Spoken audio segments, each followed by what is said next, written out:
Good evening and welcome to Ghana Short. Ghana Short में आप सबका स्वागत है. Today I'm going to welcome Mshl Diptendu Choudhury once again to today evening's talk.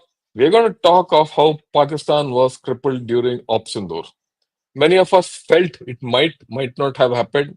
Yeah, those of us who are doubting Thomases, not people like us who never had a doubt, right? But then today we had the Air Chief Marshal AP Singh. He very clearly said, "Look, whatever happened, happened." And immediately I thought, let me speak to Marshal Chaudhry and have a discussion about it. And at the outset, I'd like to thank Marshal Chaudhry. Sir, thanks a lot for consenting at a short notice, and we're going to discuss this event. Your opening thoughts. Then what I'll do is I'll show a few clips of what a chief of air staff said, and then we'll take the discussion from there. Your views. Thank you, General Shankar. It's absolutely a pleasure to be back again with you on Gunner Shot. And I think it's a channel which it has one of the most free and frank discussions which take place, and that's enormous. Yes, today I think is a in a manner of speaking a red letter day kind of a thing. With the first time I think the IF chief has come out in the open and said things, declared the Pakistani losses and made it public in the domain. And obviously, I understand there's a lot of speculation because we all heard over the last 2-3 months, what was the damage caused by Indian Air Force. There were a lot, like you mentioned, very aptly, and I think that's a choice of words is perfect. That there were a lot of doubting Thomases. Yeah, doubting Thomases, yes. And all over, but that's I think democracy is that you will have people with all kinds of views. But I think he's put to rest a lot of speculation which was going on. And I think what is really fascinating is the fact that he has actually put this out in an Air Force association discussion. Or the left. This is the Air Chief Marshal L.M. Katre's talk in Bangalore. So it is absolutely. It's not on television, but it is to a set of veterans to tell them what has happened. And obviously, it has been it's gone viral, and understandably so. But the facts what she's brought out are, I think, like you said, a lot of us had no doubts, and I think he has now underscored clearly what the performance of the Indian Air Force was and what kind of damage it created to the Pakistani Air Force. Yeah, I think that's very important, and let me underscore the importance of this talk to everyone. First is, the chiefs of staff, Army, Navy, Air Force, when they speak in India, that's the last word. अगर एक chief ने बोल दिया तो उसके आगे हम सोचते नहीं है. That's what I've learned throughout my life. अगर मेरा chief बोल रहा है तो बस वो that's gospel. That's the first thing. The second thing is what Air Marshal Chaudhry said. Look, this has been spoken to in a memorial lecture for a previous air chief, where the audience is completely, professional, largely professional people, Army, Navy, Air Force, civilian, whoever were there. I don't know, but I expect a lot of Air Force officers were there. And in a place like this, it's incumbent on the chief, as a chief, to tell the right thing to his people, right?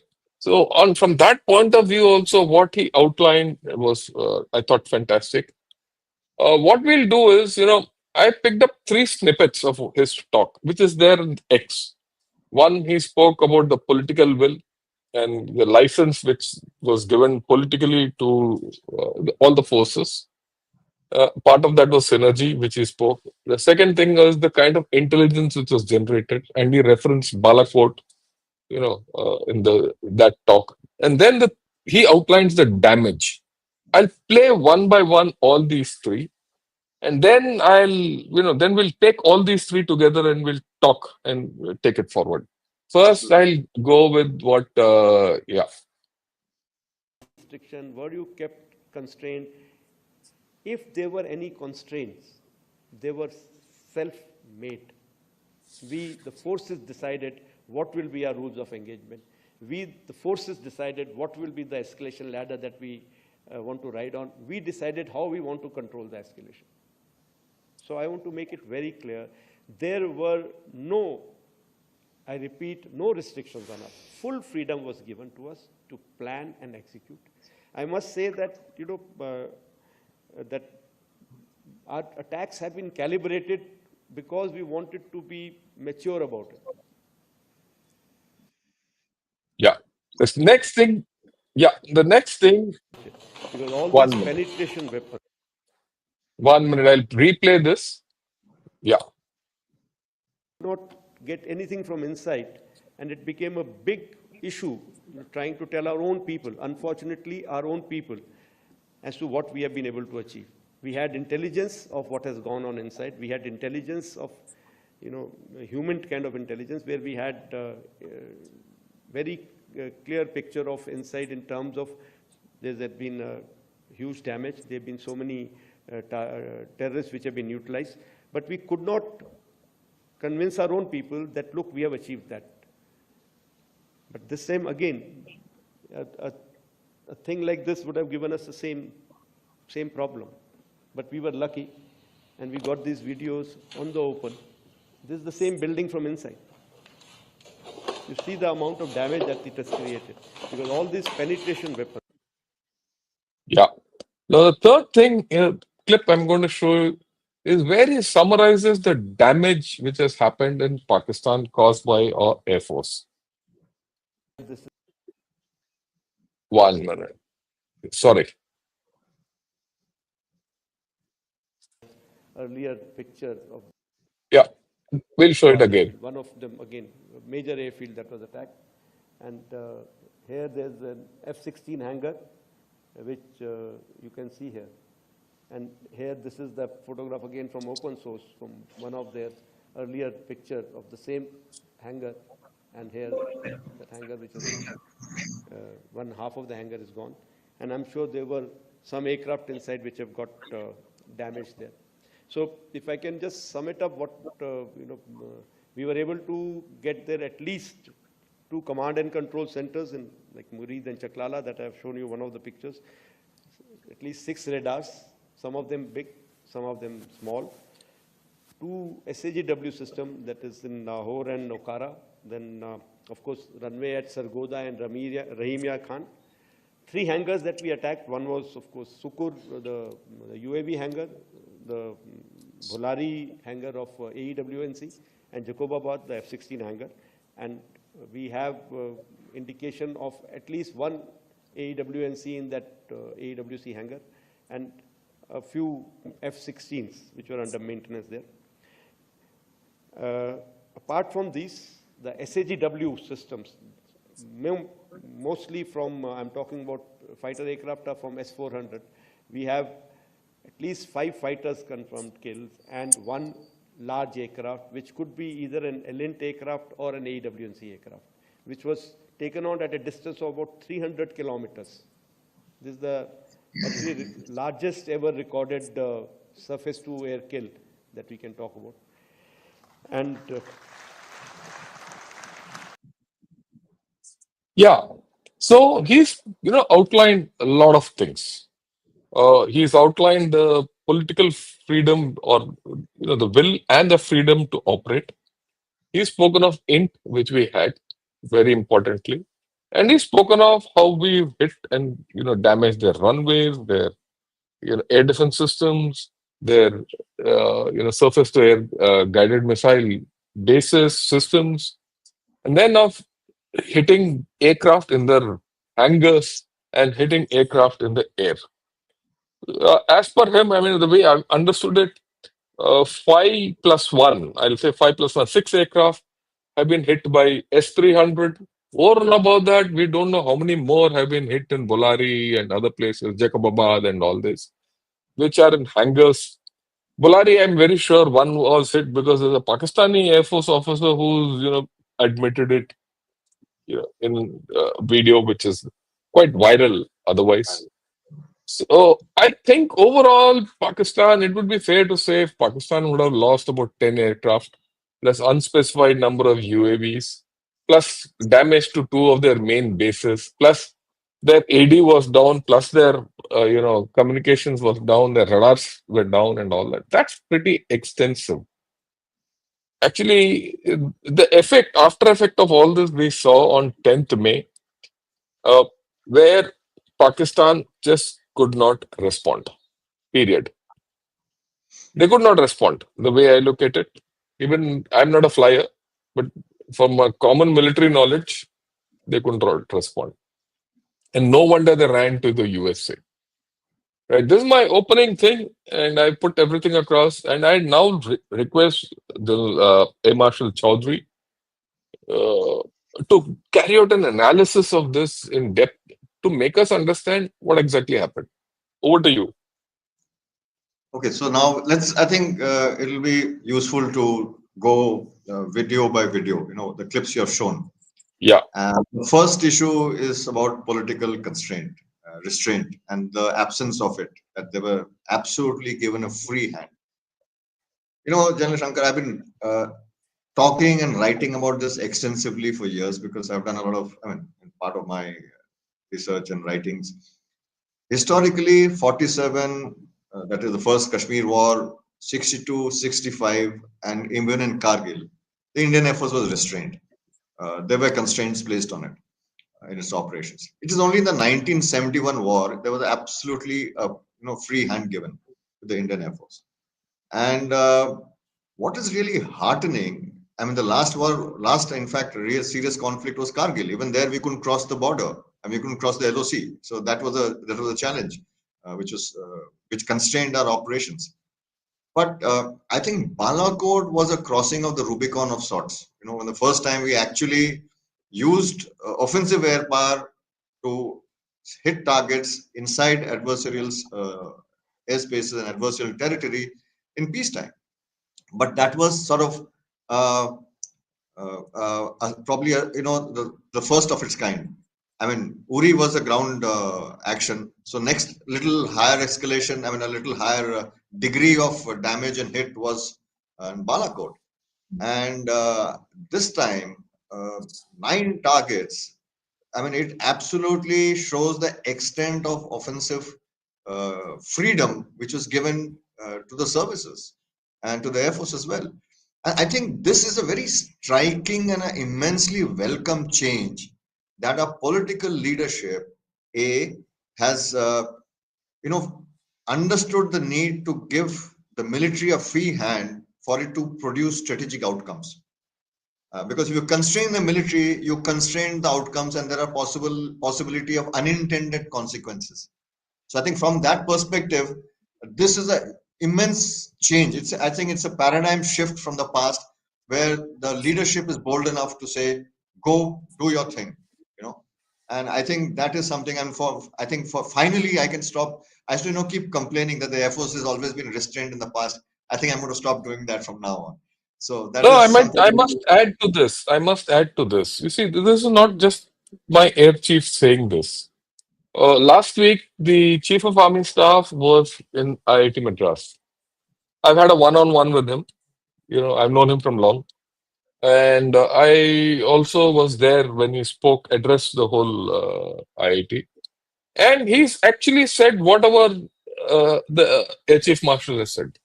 Virtually. That there was tremendous cooperation between forces, and the forces were told, do what you have to do. No pressures. So I think that's a very important thing, and it augurs well for India. All yours.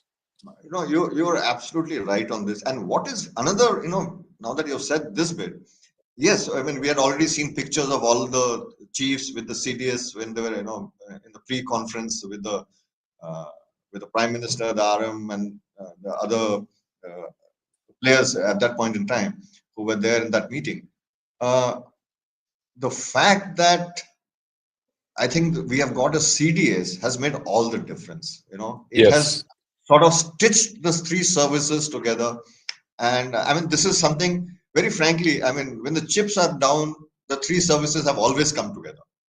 But, this is the first time, I think, right from the start, right, there was such a linear sort of synergy, right from the top leadership through the CDS, through the service chiefs. The fact that they, sat together on the table together, thrashed things out, and then decided the course of action, right from targeting to the sequencing of events and the scale of escalation scale and the constraints and the manner they would operate, so that the whole operation goes in the desired manner. And I think that is an immense beginning. It is a very heartening thing. The fact that especially when a higher command, higher defense organization is in a process of change, and I think this augurs very well for the future. So Yeah, this I is think so. absolutely. I think so too. I completely agree with you. Yeah, Next is the fact please. that when he talked about the intelligence and the imagery, which he showed, and he, if on the show he actually, pointed out, certain pinpoints. He was talking about pinpoints on the target. So those pinpoints are the holes which are the striking holes where the weapon goes through.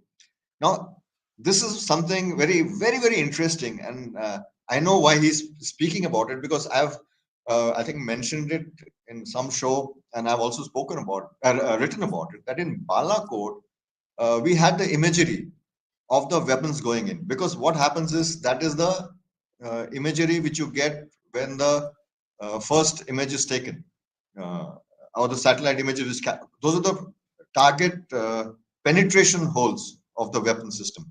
Now these modern weapons, which are designed to penetrate to concrete or hardened surfaces, are designed like that. The nose of the weapon is shaped in a manner where it penetrates through the target depth, and there's a delay fuse. So it enters, once its penetration is complete, it explodes inside, and that is where it causes devastating effect.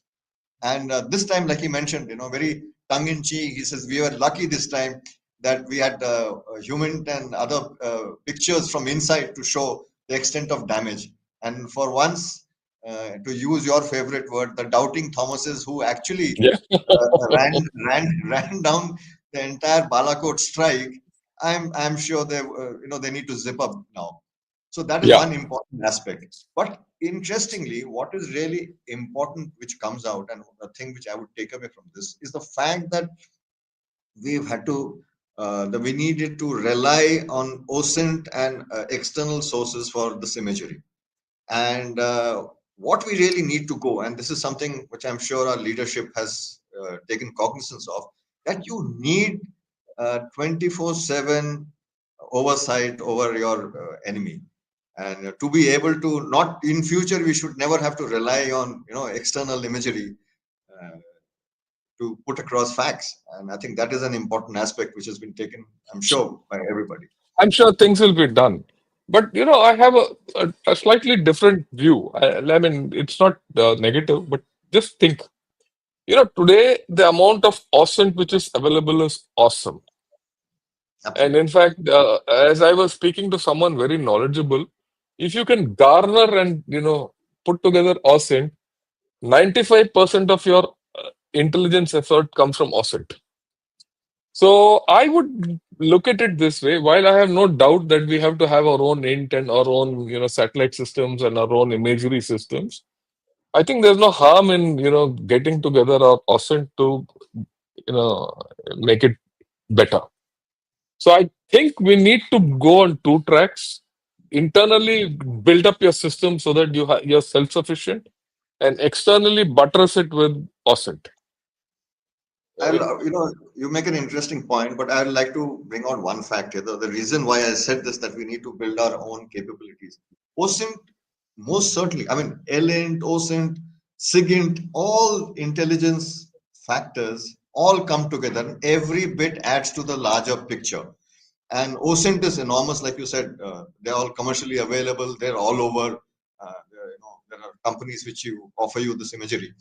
But the point I'm trying to make is that when it comes to a military, for an air force especially, and Yeah, offensive power, targeting wise, why it is very important, because the time you need from one hit to the next to the hit, other. you should have your imagery in between as quickly as Yeah, possible, so that you don't duplicate efforts, or you reinforce the strike once again if the effects are not adequate. So that is why it is very important that you have this kind of capability at hand, so we can analyze it, and from what we call battle damage analysis from mission to mission, and that's why Mission it's to very mission. important. Yeah, point taken. Yeah. Next, let's talk of the effects which the air chief said, and I think that's enthused the nation quite a bit. A lot of people are discussing, a lot of TVs are discussing, and all that. But let's discuss it without the pressure of the TV and things like that. You take your time and go ahead. I today the way the chief panned it out, from a in a lighter vein, in a tongue-in-cheek vein, it is almost like a multiple course meal which has been laid out. There were starters, there were two, Yeah. three main courses, and there was a dessert as well. So, but you the, the sort of the tally which you mentioned, and which he covered, incredible. So, and we look at it: 6 radars, 2 missile systems. That's your SEAD. That is Mm. your the a starter, the prelude to all operations. Where you and we it was again done in, like he said in his words, in a very mature manner. They did it across to again do it in a manner where it was the message is across clear that we can do this more seriously in a much wider scale. So it was a seared teaser, 6 radars, 2 missile systems. It was followed by infrastructural hit on like you mentioned, the 3 hangars, and the Jacobapa hangar is where the F-16s were stored. We will probably at some point in time, I think it will probably come out the kind of number of F-16s they have possibly would have lost in that hangar. The AWC hangar at Bholari, that is, I'm pretty much clear. But I want to bring out one factor. When you hit an hangar, it's not just about the aircraft.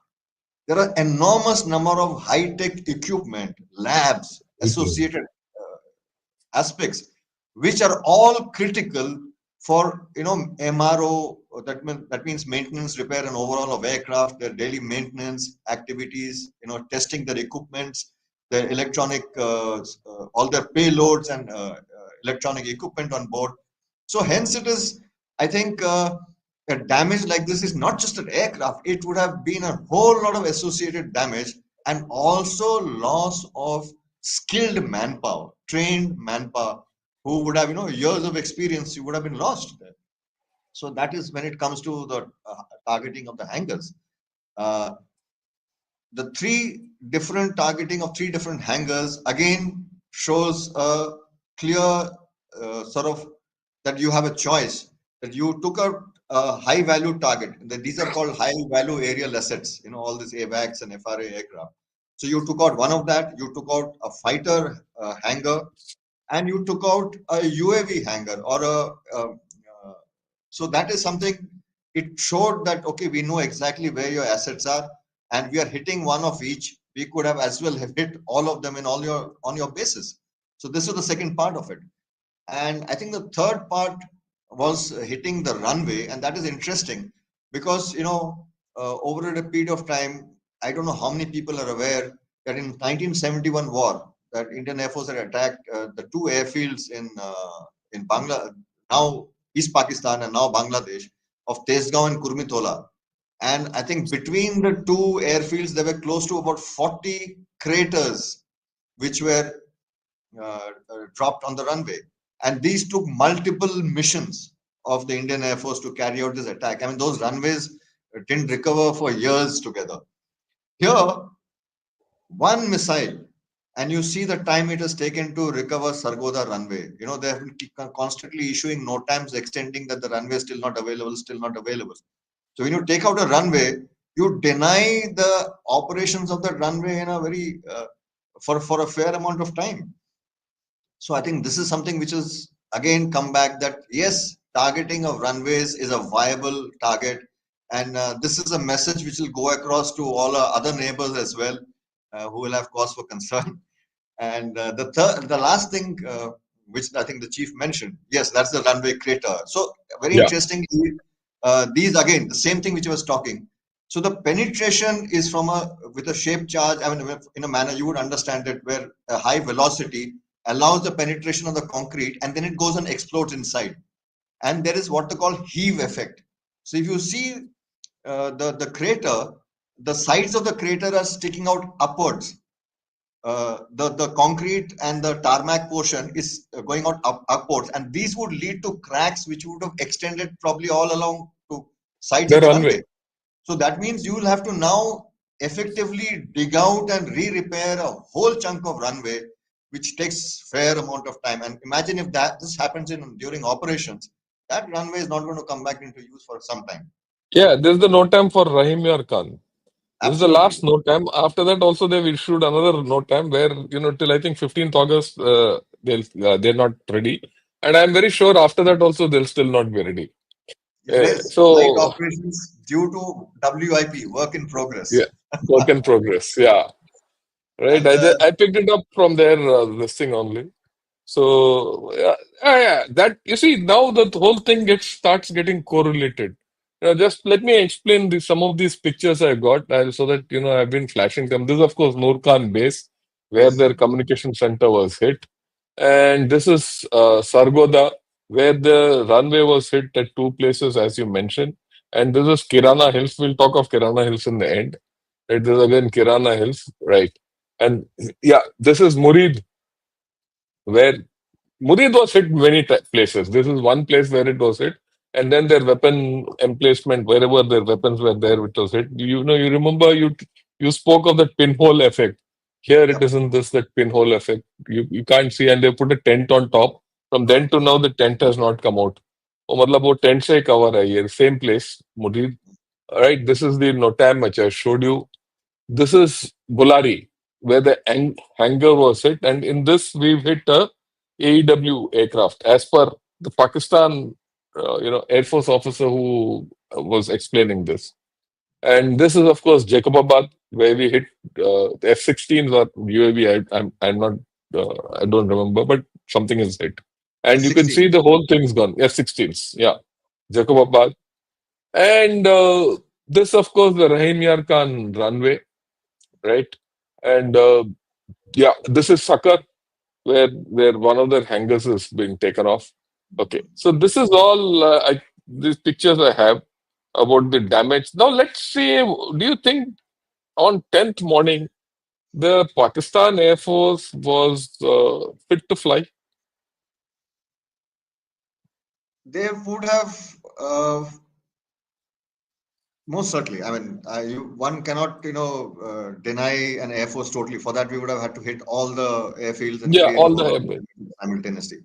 Yeah, But there would have been immense uh, break in their losses. operations, immense losses, break in their operations, recovery of damage, clearing, getting.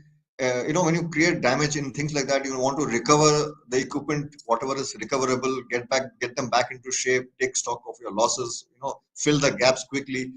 Most certainly, it would have been a sort of, a huge operational speed breaker in the tempo of their operations. And Yeah, when why I ask this question is, it's not a matter of just hitting their runways or their hangars or destroying their aircraft, 5, 6 aircraft. After all, it's a 21, 22 squadron force, right? And it's not a matter, but taking off their radar systems, taking off their air defense systems, taking off their communication systems, taking off their command and control systems at Nurkan would have left them quite paralyzed and quite uncoordinated. I don't know whether they probably had full control of what they had to do next. I'd like your comment on that. I'm talking from general military knowledge. What happens when communications get disrupted, when you start taking hits and everything like that? Are you a viable air force to defend your nation? you know, on this Pakistan's, the much vaunted offense defense strategy, I think that's been laid bare.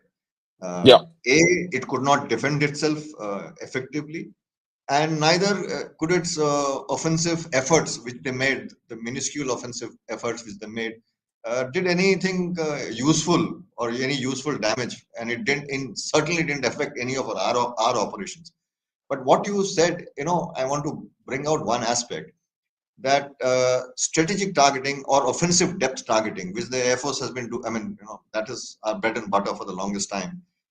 When we plan strikes and missions, it is not, there are very clear, uh, there's a very intensive approach which is taken out. You just don't pick a target. Yes, you can pick a target and hit, but you can imagine that these targets, their intelligence would have been available for the longest period of time, because each target you hit, uh, there is a target analysis which is carried out. Like if you are hitting a reinforced structure, it needs a certain kind of weapon. If it is a whether, like you would be very clear on this, whether it's armor piercing or high Yeah, end explosive incendiary, things like that. So similarly, in this manner, each target system would have been studied at length, at depth, the weak points analyzed, and coordinates of that one specific place, or what is the weakest point, would have been taken. And then you add on to additional effort, in the sense that you are always, you sort of add on a little kitty, so that if one or two weapon fails, or doesn't misses the target by, or doesn't create the adequate damage, you have something else to ensure that the desired damage is caused. So look at the range of targets we have hit, and I can bet my bottom dollar, as the Americans say, on the fact that uh, all these target systems with the PAF would have been analyzed, and they are well within our target repository. And it was just a question of which would have been done with all the three services together. What would we hit, and how would we progress our operations? What you mentioned about, when you hit a radar, what happens? It impacts your air defense chain. There is suddenly a gap yeah. in the air defense chain, and very few nations have radars in the kitty. You may have some, mobile radars which will move and place it, but they are not the ideal solution. So it breaks. Typically, of course, radar, air defense, deployment of sensors are, one or two, or I mean, they're in multiple tiers. But when you take out a high value, high power radar, that is immense, because low power radars, which are used in the frontal tier of closer to the uh, closer to the borders, those are much smaller radars which have a smaller range. But it is the high value radars which you hit, which are practically irreplaceable during a conflict. So it actually blinds your adversary, creates gaps for your missions to go through. And when you create these radar gaps, we resorted to standoff targeting. Should this conflict have escalated, it now creates space where you can do stand-in targeting. Now fighters actually can go in and hit And hit. targets from a much closer range, because they will never get picked up with those radar gaps. So the people tend to say that, oh, uh, you know today is only about standoff targeting. No, in a real No, conventional manner with our target, we must have the full range, standoff and stand-in capabilities. So I think that has come out in an absolute clearly in spades. And what you said very vitally is not just about the radars, it's about communication and networking, the data links. That is what the entire air defense system rides on. So your full networking, net-centric capabilities are, when they get hit, your valuable assets get hit. It creates sort of decision paralysis, observation paralysis, and paralysis in an ability to act and react in any form of manner. And one point I would like to add here, what you mentioned, which we didn't probably cover, is the fact of the S-400 system hitting that high value target at a distance of 300 kilometers. And if you remember in the past, in one of our discussions, when I talked about offensive air defense, that I said that air defense is no longer at defending your this is own it. space, but it is going and hitting him in his airspace, and 300 kilometers inside. I think, like the chief said, it's a world record of its sorts. I'm sure there are people all over the world setting up, and there are no. I don't think it's no small wonder. I think the U.S. president is slightly upset at the present point in time. It might have been one of his aircraft. You never know, sir. No, I look, I have no doubt about it. And, look, if I were on the other side and if I've been hit so badly and I have no chance of recuperability, uh, the first thing I'll do is I'll sue for peace, because once all your air assets are gone or are, they're on the verge of collapse. Actually, we took Pakistan to the verge of collapse, and then you will sue for peace, and that's how I think Pakistan has sued for peace, right? I'll open another chapter. You know, all this we've done, there's no doubt. Everyone thought that Pakistan has this nuclear capability and they can respond and do. And if you analyze the Pakistan nuclear capability, they have three legs, or rather three uh, aspects of this nuclear capability. One is the tactical nuclear capability which they have with those Nasser missiles, and those are supposed to be counter force targets against our enemy or columns which were to go in on defensive, I mean in offensive into Pakistan for a cold start doctrine, as which they call. And that actually in this scenario got taken off because you can't use those, because we never went across the IB. So that part of the nuclear capability was neutralized. Now, given the fact that you hit Nurkan, you hit Sargoda, you hit Murid, you hit Jacobabad, where their F-16s were there, and Bolari, where their reserve AWACS or whatever was there. I don't think they had the capability of air delivery of these systems also. They might have had, but I don't think so. But if you combine whatever we can surmise out of what happened in Kirana Hills, good, bad, or ugly, correct or wrong, if you can surmise, and they would have been shaken up, I don't think that air component of their or air delivered nuclear systems were also put in question mark, because any aircraft operating from there you would have picked up. And the third part of their thing is their missile systems. Now, we also understand, and I mean, everyone should also know that if you are going to deploy a missile system which is critical and something like a nuclear missile system, you need a lot of AD for that. After all your tactical and strategic missile systems, invariably, even the Chinese do it, are in the shadows of some air bases. If the air bases itself are down, the missile systems are also down. You can't bring them out. So I think this is my view. I thought so. By 10th morning, Pakistan would have realized that the nuclear option was also off the table. I mean, that's my reading. I'd like your views on that, given So all this which now, has happened. I mean, I think we have all of us have been following it, and if you go by what the DGAO said in his sort of Yeah. tongue-in-cheek moment when he said, "Oh, is there something we didn't know about?" Most certainly, all the systems would have been known. Whether we hit it or not, there's so much of speculation, correlation, but like they say, there is no smoke without fire. So there is something more to it. But yes, what you brought out is a very important aspect. Is that it's not just about hitting uh, uh, the weapons. It is also hitting the launch the launch Capability. capability. So if you can hit a base and deny its launch of its air vector, it's an important aspect. So I think this, if you piece all the threads together, now thinking back, it if I mean if all these speculation, what we are doing is has a serious elements of truth in it. It's, I think, a masterstroke of strategy of how the targeting has been done. Just the Yes, right on that one. I'm not. No, I'm saying Yeah, just the right one, but the signal it has sent that, "Okay, look, this is now off the table," like you just said. It takes one entire option off the table, and now it gets you worried because you don't know what's coming next. what can happen next?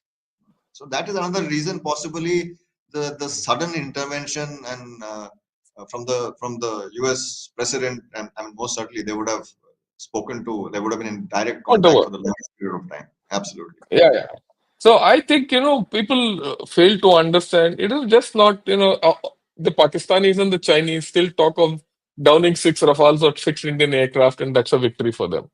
They fail to understand the entirety of what happened.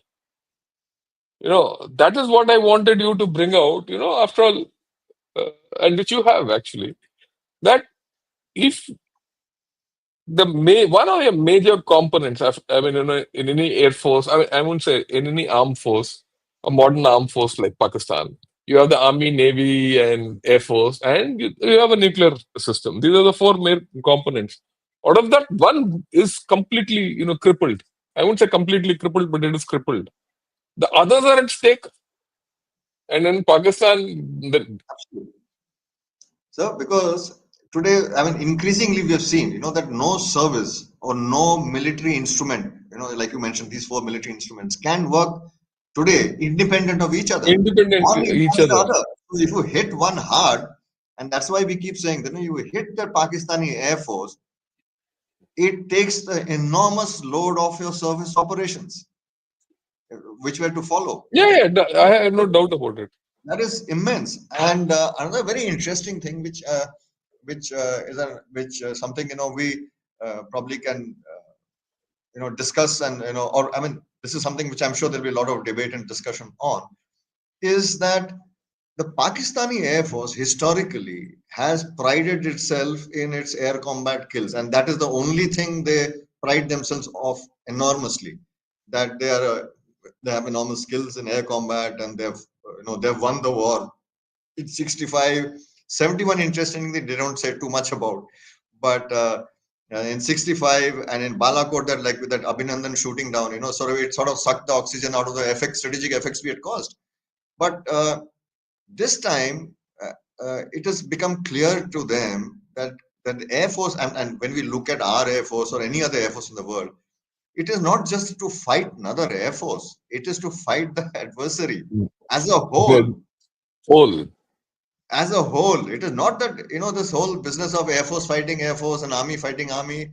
Those are historical days where the warfare was entirely All different. gone, gone, gone. That's all Long gone. gone, long gone. Long gone. And so this is something which probably will hit them, and it will probably concern the military, the army this time, that if the Air Force gets hit like this, that means their army out in the open are free targets.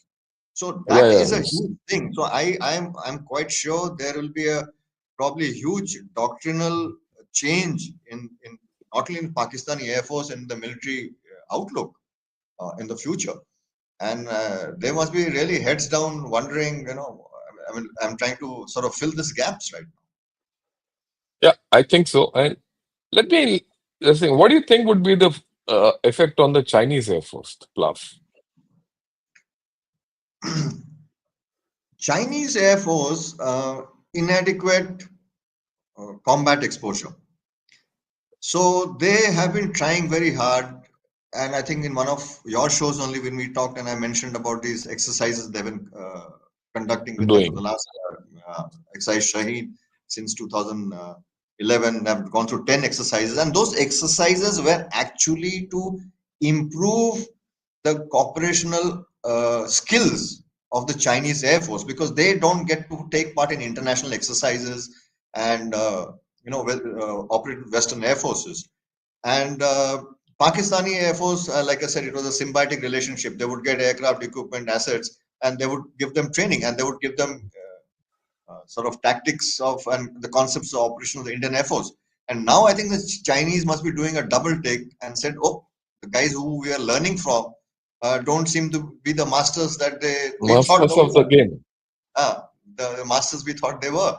And it'll certainly worry the Chinese a lot, because now it'll worry them in the fact that now we've seen in the past what the way the Air Force spun up in post Galwan and Doklam. So anything in the northern contingency, uh, the PLF and the Chinese military, incidentally itself, would be hugely worried. Yeah, I think so. And this is what I wanted to bring home. The effect of what today the air chief has put out will reverberate for a long time. Till now, people could get away with the fact that, look, India did nothing. It's scared of putting things out. But now things are gone. The things have come in the open. And the damage is it's just not those six jets. It's, I think, about 8 to 9 jets plus a couple of AEWs and or AWACS, whichever way you call it, plus radars, yeah, whoa. It's a hell of a damage, and it's very difficult to replace it for two reasons. One, Pakistan doesn't have the money. Second, you might not get the same to same replacement. If you get it, it'll be something else. Then to integrate it, you don't know. As it is, Pakistan was quite disintegrated due to the fact that they had some Chinese equipment, they had some Turkish equipment, and they have some US equipment. So I don't know how much they've been able to recoup out of this. Because when you go through the Mandarin media, hardcore media, they say, look, why should you give these chaps anything more? Whatever they have, they have not given us money. Why should we give them more? This is the question which people in China are asking, the PLA or the CCP. So, given all that, I don't know how much will Pakistan be able to recover out of this in what time frame. That's one. The repercussion of this is that we now have to expect that Pakistan will play between China and USA. It will always run to one mamu. By ye mamu nahi to wo mamu, or with this thing. And this is something which we have to take into account in my way of thinking. Yeah, I'd like your views on that. Uh, Two things I would like to mention here. When you first talked about the number of aircraft we've hit and the speculation it caused, the whole lot of thing about this. I think today's information era, everyone is on that, wants that bean count. And this is something which goes back to, I think, World War One and Two, where the skills of an air force was decided by the number of aircraft it shot down. But more than that, but that's just one small part. But the main thing is, what does the effects caused by these losses? So when these, whatever the numbers be, these numbers are not just numbers in itself. It create gaps in capability, in warfighting capability. When you bring together the radars, weapons, and the assets and the infrastructure together, it suddenly makes huge gaps. A few loss of few assets can make huge gaps in your capability. So that is one very important aspect. And other thing which you mentioned and which we are just talking about the Chinese and where the Pakistanis play to both sides. Yes, I think they've been. You have to hand it to them. They have masterfully leveraged both and played the US and the Chinese both. But this time around, when it's come, I think there will be a little deeper thinking, and like you mentioned, on both sides, on how much of hand holding and handshaking can you do Can you to do? with an ally or a strategic ally or an iron brother. There are limits to every relationship, and I think that all roses relationship, some of the roses are possibly are wilting. Yeah, yeah, I think so. I think, is there anything else you want to say about all this, or should we take some questions whenever this thing? I think we've Uh, got the whole gamut of I what think we we had to covered. discuss. And one thing I would like to just bring out, and this you covered right in the beginning, so I think we'll close with that before we take on the questions. Is that when a chief says something, Yeah, and that's God's the gospel. reason, absolutely. Another reason is, it takes a fair amount of time. If you hit a target and which falls in your territory, the losses are very clear to see, or you have a clear imagery. But there are certain losses, like you take out an aircraft in the air, the wreckage it explodes and it falls and scatters over a large amount of territory. So it is almost impossible to verify that claim. So, but there are other methods of doing it. Electronic methods, when you do correlation, target track correlation, SIGINT intelligence, EW signatures, you match all these things. And I think that a lot of analysis would have gone in before the chief would have come and put these things out in the open. Yeah, yeah, And this is I just to think so. underscore. And what I really want to leave the last thought with, you know, I I think I don't know whether you sensed it, that angst in his voice, that our own people didn't Yeah. believe us. I think that is a Well, wake up call to our nation. That yeah, I think so. Some of us, not all. I think the bulk of the people in the Army, Navy, and Air Force, and people otherwise do understand this. There are some of us who will be misguided. After all, we are a democracy, and I'll put it the other way around. It's the job of the opposition to ask questions, however uncomfortable they might be. So I think we should take it on that stride and ignore the rest. leave it at that. Right. True. Yeah, we'll leave it at that. I think, and probably in a perverted way, we should be proud of those chaps who are speaking the way they are, because that it keeps us also on our toes.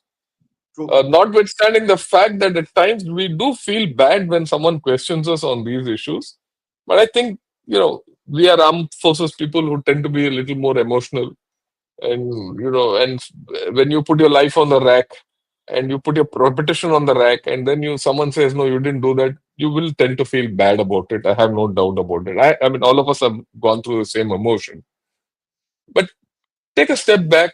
It's part of democracy, and let's accept it at that and move on. Because we have to today understand that we've achieved hell of a lot more than keep looking back on these fools. That's how I Absolutely. look at it. Yeah. No, I and mean, it not only sort of buttresses the fact that we are a robust, growing democracy, uh, and especially against two adversaries where the governments are entirely different. different. Yeah. I agree with you. Okay, let me take some questions. Some of these questions are not probably related to what we are talking, but we'll still take them on. Magnum Opus says, will we exit Quad and form new alliance with Japan, Australia, Philippines, Indonesia, or IMEC consider corridor dreams? Any hopes there? Uh, you're okay to take it on, or should I take it on? You can make a start, sir. I'll follow up. Okay. See, look, the chord is there. Okay, the chord is there. Notwithstanding the fact at this point of time it is weakened because Mr. Trump's own ideas. Okay, and we are forming new alliances with Japan, Australia. We already have alliances with. We have a strategic partnership with Japan and Australia. Yesterday we signed a strategic partnership with Philippines. Indonesia is still around the corner. IMEC, there is work going on. In fact, I think yesterday, today, or tomorrow, one of these days, we're going to have a review of the IMEC. So, look, I understand where this question is coming from. It's coming from the fact that Trump is shaking up the world. Okay. But be that as it may, he is only one person in this world and he's got limited power, what he can do and influence. Beyond that, people will take over, nations will take over. And nations still will, find their way. People will find their way. So don't get too worried about it. You have to be patient, and all is not lost. For all you know, Trump might be grandstanding, and things might turn around. And we'll wait for 15th. I think 15th is an important point, landmark, when Mr. Putin and Mr. Trump will meet in Alaska. So just relax on this. Okay. Yeah, yeah. You could add to this, please. Uh, I will just talk about the Quad from a simple perspective that the focus on the Indo-Pacific, which was there. Um, US, whether at some point Mr. Trump realizes it or not, or whether he chooses to do something about it or not, but most certainly him or his replacement, either he sees reason at some point, or his or whoever comes in the future. The Indo-Pacific is a very critical area because the entire Southeast Asia still does not want the US balancing aspect to go away, and the Quad coming together forms a very what should I say, is a balancing aspect and a very important aspect in what the geopolitics will shape out in the Asian region. So I think it'll come back. So these these mechanisms and these constructs, they wax and wane. There is a moment of sudden focus on it, and there's a lot of attention given on it. Then something else happens, it goes away, but its significance again come back. But that's I think geopolitics. It's like there's a famous quantity of cycles, where they say that everything goes out in cycles, in geopolitics. So I think it's that. Yeah. The next question is from Akash. He says, Sir, the precision strikes displayed during Op Sindoor, in a manner of speaking, change the very nature of warfare in the present. Bharat has also the nuclear triad and second strike capability. Which one of our enemies would take it upon itself to engage in battle? That's a big question. All Sorry, yours. I'll have to go through it again. I didn't catch Yeah, the okay, whole I'll lot. go. The precision strikes displayed during Ah, Op Sindoor, in a manner of speaking, change the nature of warfare in the present. Bharat also has, besides this, the nuclear triad and second strike capability. If you have this kind of a capability, will one of our enemies take us on? That's the question he is asking. And of course, one of our enemies is only China and Pakistan. So I think the nuclear bit, I think doesn't really feature in this kind of this scenario, because clearly the whole operation was to keep it escalation controlled, and the fact that we managed to do the kind of damage we did uh, showed that there is enormous space which is there. It may not be enormous, but adequate space to carry out conventional operations. And yes, most certainly we have the nuclear strike capability, but the fact of it is we haven't last had a nuclear weapon fired in anger since the World War II. Oh, too. So the deterrence factor remains. But while nuclear deterrence has most certainly, I mean, that's still alive and working. But I think there is enough space today for creation of a conventional deterrence, and that is important. So when we talk about deterrence, we shouldn't, I think, simplify it and look at it only from the nuclear deterrence aspect, and must include There's a conventional deterrence. conventional deterrence. Yeah. The next question, I love our ACM finally gave specific details like this, but is this little too late? Or was this move being saved for a particular time or place? Western media won't apologize. I mean, before I ask, the Air Marshal to talk, let me say we are not looking for apology from the Western media, and they'll never apologize. Let's not live in a fool's paradise. Let them do what they want. We should be happy what we have done, and we should convey our strategic message to the people that we know what has happened to you. So beyond this, I'd request Air Marshal, you take it on. No, I absolutely sort of underscore whatever you've said. Medias are, what should I say? They are, I mean, without being disrespectful, they are opportunists. So what occurs at a moment is, which is what feeds media. Sensationalism, being the first to break a news, right or wrong. Now the whole issues come in principled to unprincipled media. But the fact of it is, when a media has said and committed something, if it has gone wrong, it gets lost in the sea of whatever will follow in the future. So here I want to make a point. There was a lot of talk that people must know it has created a perception. In this case, please tell me, what difference had this perception made? The absence of information. The people to whom a matter, though the militaries, the adversary, the strategic community, the real people who look at war fighting, who look at geopolitics closely, they won't get jump into and make conclusions on just on media assessments. They will look and analyze every aspect of conflicts before they take larger decisions, or shape their narratives in the few in operations or in geopolitics itself. So sensationalism, short termism has its own space, but I think hard facts will always be come out in the open, and it'll have its own gravitas. Yeah. Yeah, he says, can we use stealthy Ghatak UCAVs in air ambush mode? War fighting, air ambush, what you would do with a UCAV is a very small tactical. It's like saying, what kind of, can I use a high velocity weapon and I take out one target there? Yes, you can use all kinds. Yeah, we I know mean, combat innovations are what war fighting is all about.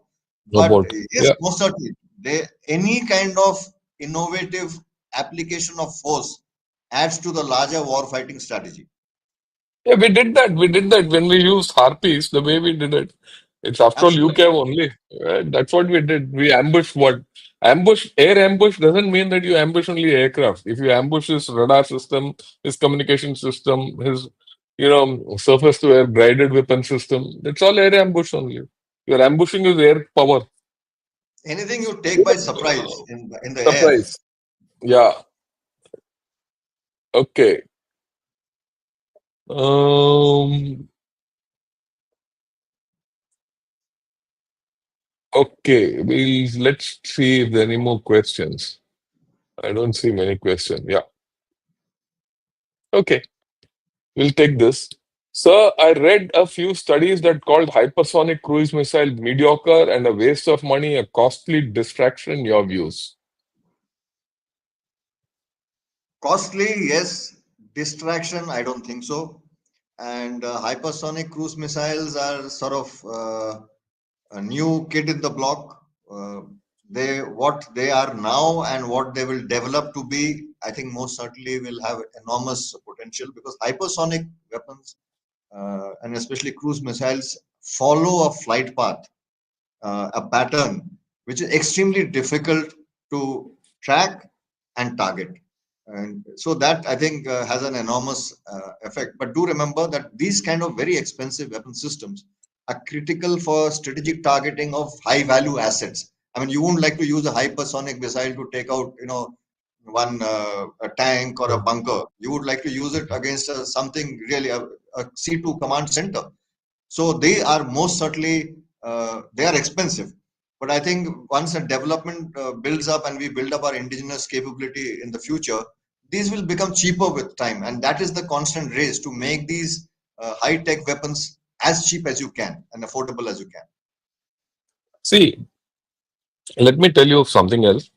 You know, the fastest cruise missile on Earth today is BrahMos. We've not reached the stage where we can hit. Anyone has a operational hypersonic cruise missile. You might have a hypersonic missile. You might have a FOB capability, right? So, but you don't have a hypersonic missile. At least I've not heard of it. A cruise missile, right? Even you could have a hypersonic glide vehicle, which is the DF-17 is a glide re-entry kind of a thing. But cruise missiles being hypersonic needs a terrific engine. I don't think we have not come to. No one has come to that level. Okay, because he'll agree with me. A cruise missile has to go low. The moment any aircraft starts going low, he can't catch speed.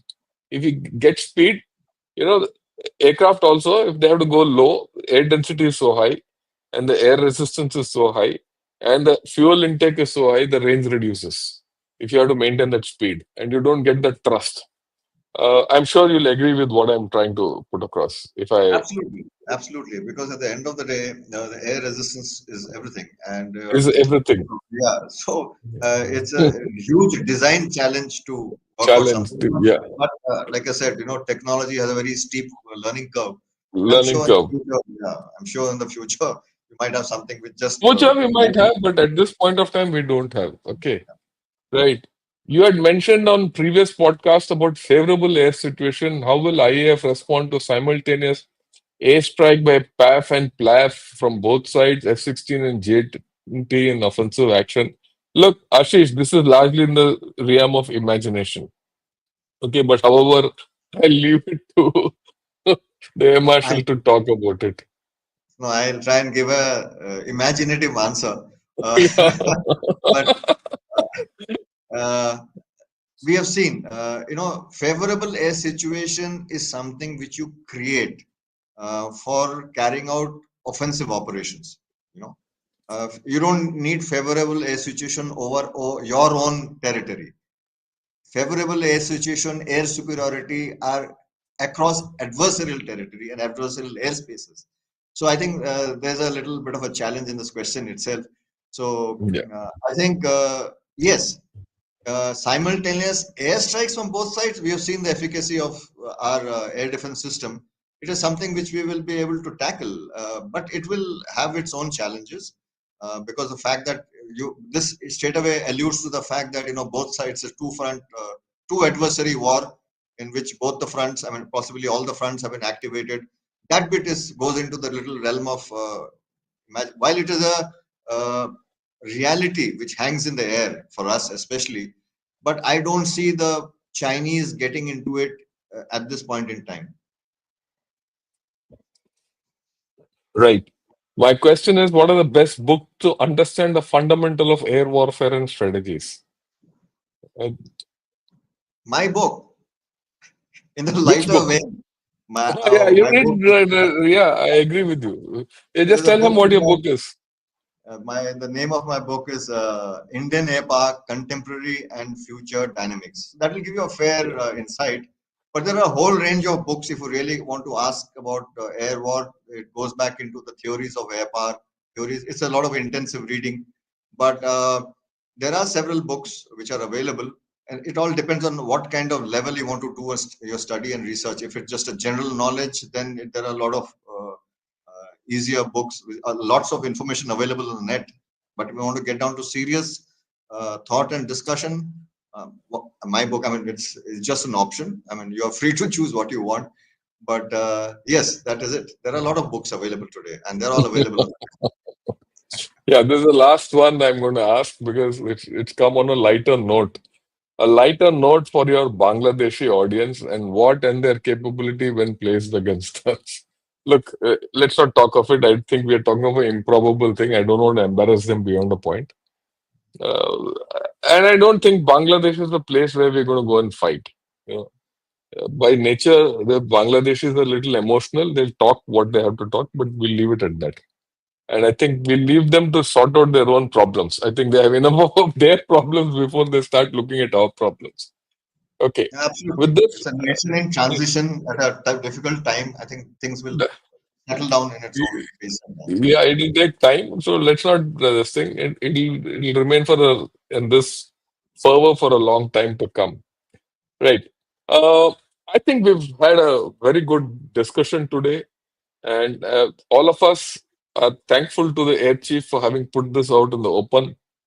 There will be a lot of discussion. I already see a lot of Pakistanis who have come and spoken, said, "Oh, why are you telling this?"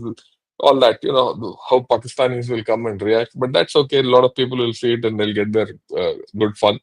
And I'm also very happy that Pakistanis are coming to see what's happened to them. Many Pakistanis won't know, and I must tell you a joke. The other day, the chief of army staff was there in IIT Madras. So he said, look, Pakistanis all feel, Pakistan won Op Sindoor. So, and they would be right to think so because if the chief of army staff has been promoted to field marshal, they should have won it, isn't it? So that's the way, you look at it. They would all believe, कि यार ये तो field marshal बन गया, तो we should have won the war. Little knowing that, in Pakistan, people become whatever they are without even doing anything. That's a different story. Okay. Your last words and then we'll close it. So I'll just say, like you mentioned, while all this has gone on, there is one aspect I think all of us and both of us have been in uniform. Uh, we never underestimate or disrespect an adversary, and they are a Yeah. professional military. Optics aside, whatever like this, all this about him becoming a field marshal and them having declared victory, those are all optics for their internal audience and probably some biased Western audiences. But the fact remains, any professional military will know what has really happened. And I think for us, our professional military, that is message enough. And I think that is a strategic effect which will last for some time to come. Yeah, I think so. One of the things is people say truth is the first casualty of war. And unfortunately, the people who fall casualty to the war are the guys who are lying to themselves. And in this case, Pakistan is lying to itself. If it doesn't accept within itself, it need not accept to others. I'm sure internally they know that wo nangu pangu ho gaye in this whole game, right? And the last word I would like to put across is it's just not this which got damaged. They have suffered extensive infrastructure damage across the LC. The bunkers have been blown and defenses have been blown and all that. And today I feel Pakistan is a weak nation, the weakened nation. In fact, it's an exposed nation. And that is why I think, in my own view, we bought some uh, time, a window for peace. And considering that what's happening in the geopolitical arena, where the Chinese are jumping from all kinds of roofs to welcome, Mr. Modi for the SCO conference, I don't think war is around the corner for some time to come. But then we don't know what's going to happen. With this, I'd like to thank everyone. I'd like to thank Mshl Choudhury for kindly consenting to talk to us at such short notice. And I'd also like to thank everyone, all of you who come and listen to this. Please do like this video and also subscribe to Gunner Shot and pass this on to everyone, those who have not been able to attend. Thank you. Good evening and Jai Hind to you, Mshl also. Thank you, sir. A pleasure always.